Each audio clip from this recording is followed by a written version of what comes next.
What's going on, YouTube? It's No Change coming to you live from PC Plaza, and I'm here with another commentary, and we are back for another episode of my Eagles franchise in Madden 16, and we're going to start this episode off with the release of Justin Fowler. I signed him before the first week of the season, thinking that he would make an impact on our run game, but not quite. But as you guys see here, I am negotiating a trade with the Washington Redskins for Robert Griffin III. Now, you guys know he's been through a lot of turmoil in Washington, and they go ahead and accept a trade offer. What I offered on our end was a 4th round pick in the 2017 draft and a 5th round pick from this year's draft. So I'll still be able to have a very good draft this upcoming offseason, and RG3 does not incur a big cap hit, only $1 million against our salary cap space. So I thought that this was a pretty good addition for a very low price, but he will not be starting over Sam Bradford. He's had a pretty good start to the season, but the reason why I picked up RG3 was not to start, but to play behind Sam Bradford, because last week he showed us that he's still pretty fragile and he can't really be relied on to stay healthy throughout the season. So that's why I went out and traded for RG3. So we'll just have to wait and see how things go throughout the season, and if Sam Bradford will go down, it definitely will be RG3 coming into play, and I think he will play very well with this offense, with the system that Chip Kelly has. I think that's one where RG3 can really flourish. And you guys know all the turmoil he was going through in Washington. He lost his job to Kirk Cousins, who is playing exceptionally well right now. Then they actually had him at 3rd string quarterback behind Colt McCoy. They had him healthy and not even dress every week, and then at some point they actually had him at scout team safety. So after that, it was pretty much downhill for RG3 in Washington. The end of his time in Washington was clear for everyone around the situation, everybody with the franchise, just fans in general. Everybody knew Robert's time with the Redskins was coming to a close and fast, but his exit came in a trade to a division rival. With the situation that we have right now, we won't be quite able to make them regret that yet, because he just is a backup quarterback. So we'll see. We do have him through this season and one more season after this one, so we may even see RG3 competing in a QB competition if we can't get a deal with Sam Bradford done. It all depends, guys, so the sky's the limit. I hope you guys are excited for this trade, because there's a strong possibility that we might see RG3 on the field considering Sam Bradford's health issues. But enough about that trade, guys. Let's talk about your Philadelphia Eagles. Right now we are 1-1, going on the road to face off against the New York Jets, who are already off to a fast start in this game, up 7-0 over the Philadelphia Eagles. This is definitely going to be a tough game for the Philadelphia Eagles, because that was a tough loss we took last week, and it doesn't get any easier for Byron Maxwell, because he's facing off head-to-head versus Brandon Marshall in this game. You guys know we play a lot of man-to-man, so we'll have to see how this game will go. I hope we can defend him a little bit better than we defended Dez Bryant last week. But the Eagles are on the move now. We are at the 16-yard line. It's 1st down, and Sam Bradford is back. Going to hand this one off to DeMarco Murray. He's going to cut it out to the outside, and the Philadelphia Eagles are on the board. We tie the game 7-all here at the Meadowlands, and this time it's DeMarco Murray doing the damage out of the shotgun formation. Great blocking by the offensive line, and this is the type of hole DeMarco Murray is used to running through with that Cowboys offensive line last season. If we block for him that way, he has a chance to be very effective. But Ryan Fitzpatrick is going to throw this one up to Brandon Marshall, who nearly came down with it. He had a chance at it, but that was a free play because Kiko Alonso was offsides. I just wanted to show that play because I like how Madden recognized that there was a free play and then went up for the biggest play possible. I thought that was really cool. But here is Chris Ivory off of the toss play out to the outside for a gain of about 14 yards, and he's up to 40 yards on 7 carries. And Ryan Fitzpatrick finds Jason Morrow in the flats, picking up about a gain of 9 that time. Another toss to Ivory. Look at that block by the offensive line, and that sprung Chris Ivory free to get all the way down to the 15-yard line. Great block that time. 1st down and 10. This time it's Bilal Powell. He's going to get 10 yards. We played very well versus the run last week, but that doesn't look like it's going to be the case this week as Chris Ivory picks up a touchdown on the ground for the New York Jets, and they retake the lead in this one 14-7. and the Philadelphia Eagles have the ball back, and this time it's Darren Sproles breaking a tackle on his way to about a gain of 9, and the Jets must have been watching that game tape of when we played the Falcons, because they're stripping for that ball, and Darren Sproles did get a fumble like that in that game. So here's Zach Ertz climbing the ladder, snatching that ball down for a short gain, and here is Zach Ertz again for a gain of 14 and the first down. And guess who was covering him on that play?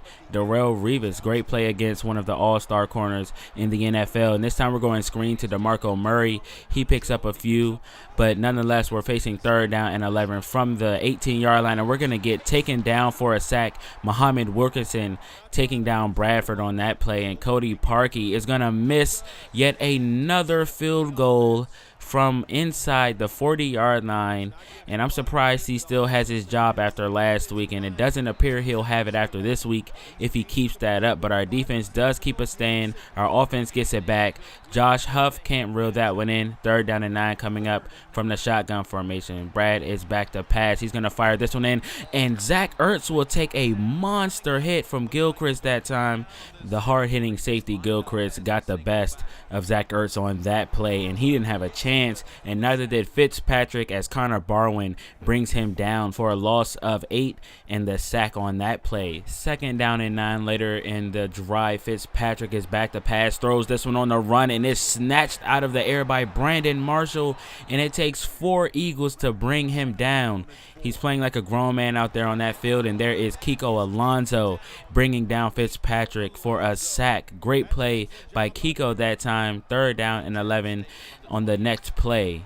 Fitzpatrick throwing this one out of bounds in the direction of Eric Decker. They're going to settle for a field goal. They would make it, so they're up 10 points. And here's Riley Cooper for about a gain of 16 yards that time. We're in our 2-minute offense as we're trying to put some points on the board before halftime. And there's Riley Cooper again. And we have 1 timeout. We don't use it. We go hurry up. 3rd down and 5. We're going to Darrelle Revis almost as he drops that pass. And I know Sam Bradford and Revis want that one back, but we would not be able to get any points on that drive, and we continue into the second half with a score of 17-7. So the Eagles down by 10 points, still not out of this game, still very much in this game, and have a chance to score to open up the half, but they cannot do that. Instead, they go 3 and out. So the Jets now have possession of the ball. They're going to, oh my Lord, that was Chris Ivory. Rest in peace. That was Chris Ivory. Walter Thurman recovers the fumble and walks into the end zone for the defensive touchdown. What a great play by Kiko Alonso, shooting through the gap and forcing the fumble, and a great play by Walter Thurman picking that one up and running it into the end zone, making sure he got points for his team on that play. So all of a sudden, it's only a 3-point game, and there is Chris Ivory. How will he respond to fumbling and allowing a defensive touchdown? I'll tell you, an 80-yard touchdown run. What a play by Chris Ivory, saying, I just allowed 7 points, so I'm going to get them right back. And the Jets are right back to a 10-point lead over the Philadelphia Eagles. How could we allow something like that to happen? He could have been brought down by about 3 Eagles defenders if I could count, and he was somehow agile enough to escape those tacklers and get into the end zone. What a play by Chris Ivory. The Eagles offense has to respond now. 2nd down and 8. Jordan Matthews finally getting involved in the game is going to pick up a few yards there and a new set of downs for the Eagles. He has been in Revis Island the entire game, but this time he's matched up with Cromartie. We take advantage of that, and we're inside of the 30-yard line. We have to finish this drive with a touchdown.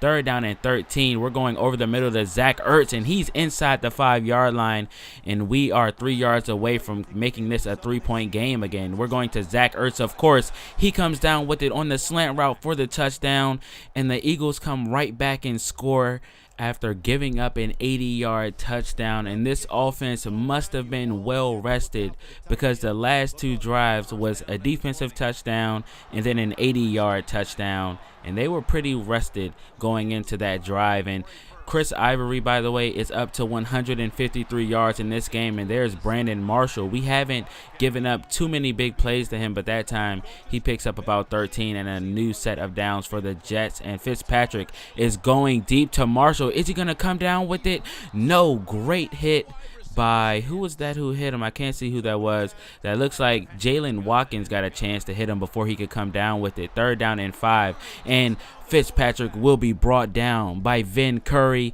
and that will force a punt, and the Eagles have a chance to take the lead in this game. 1st down and 10, we're going to DeMarco Murray, trucking his way to a gain of 11, only 37 yards on the day so far. 2nd down and 8, we're going to Zach Ertz, who is having a ballistic game similar to the one he had in week 1, where he went for 154 yards. Then he went for 92 last week. But here's RG3 on the read option, picking up about 9 yards that time. 2nd down and 6 later in the drive. Bradford is going to dump this one off to Zach Ertz, and he's going to shrug off a tackle just short of the 1st down. 3rd down and 1, we're going to hand this off to DeMarco Murray, who picks up a nice chunk of yards. And now the Eagles are facing 3rd down and 11 from the 27-yard line. Bradford back to pass to Nelson Aguilar. He takes the hit and still comes down with the football, cradling it to his chest, and that will lead to this play. Bradford back to pass. They blitz. We're going to Jordan Matthews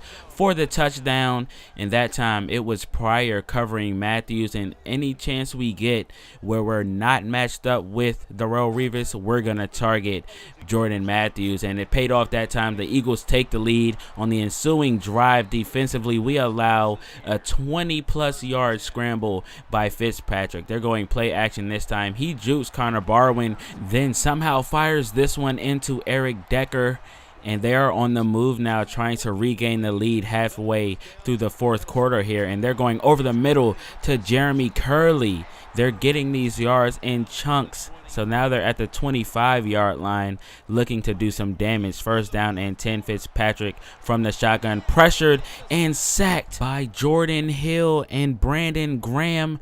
That forces a 2nd and long after a gain of 3. It's 3rd down and 14. And Jace Amaro goes airborne and makes sure he comes down with this one with one arm. Wow, what a play. You got to give it up when you see plays like that. Give props to Jason Morrow. As much as we hate it, it was a great play. 3rd down and goal. They're going to Bilal Powell, and he will fall into the end zone. And just like that, the Jets regain the lead in this one, and the Eagles have some work to do on offense. 2nd down and 12. We're going screen to Ryan Matthews. He's brought down before he can get back to the line of scrimmage. So a dim start to this drive. 3rd down and 13. This pass will be deflected. And with all 3 timeouts, the Eagles will decide to punt the football and give it back to the Jets, but they need a stop. They won't get it because Fitzpatrick finds Jeremy Curley on the drag route up for a 1st down, but there is a penalty down. Let's see who it's on. Looks like that's going to be face mask on the defense, so add on 15 yards to that. But we do have a 3rd down play here. Ivory will be brought down at the line of scrimmage, so the Eagles have a chance to tie the game and force overtime or even get the victory. 1st down and 10. We dump this one off to Selleck for a minimal gain. 3rd down and 4. Bradford is back to pass, going to fire this one into Ajira Tutu, but he can't come down with it. 4th down coming up. Bradford, everything's on the line now. He's going to overthrow Riley Cooper, and that's the game. As the Jets get the ball back after the turnover on downs. What kind of pass was that, Sam Bradford? I think possibly Cooper could have been interfered with. Nonetheless, it wasn't called. The Eagles lose. We go to 1-2 on the season so far, and I honestly can't say what the main cause of this loss was, but our defense definitely has to play against the run a little bit better. I think that Ivory just had a really good day. We normally play the run a lot better than that, but we allowed 214, and then on top of that, our run game wasn't there. We forced Sam Bradford to pass 35 times, which he can perform under those circumstances, as he threw 2 touchdowns, no interceptions, and had a pretty decent completion percentage as well. But our run game wasn't really existent. Our pass game did enough. Zach Ertz was phenomenal today, but our defense again has to defend the run a little bit better, because this was a shootout there in the second half and we just couldn't keep up. But I hope to see you guys in the next episode. We will be playing against the Redskins, if I'm not mistaken, and I also have a roster move on that episode, so don't miss it, and I'll see you guys then. Later.